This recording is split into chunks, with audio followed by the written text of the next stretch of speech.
ঘন জঙ্গল। ধূসর রঙের এক বিড়াল ছানা হারিয়ে গেছে এই বিশাল জঙ্গলের মাঝে।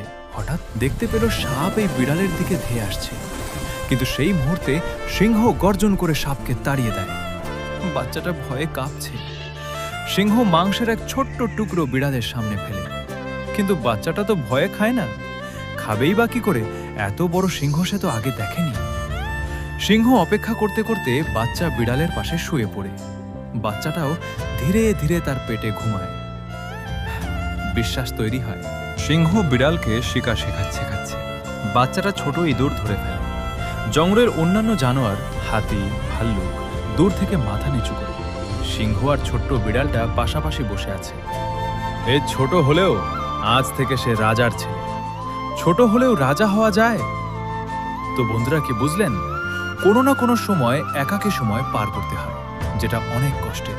আর এই যুদ্ধে যারা জিতে যায় তারাই পরবর্তীতে রাজা হয়, বেঁচে থাকতে পারে। তো বন্ধুরা, আজ বিদায় নিচ্ছি।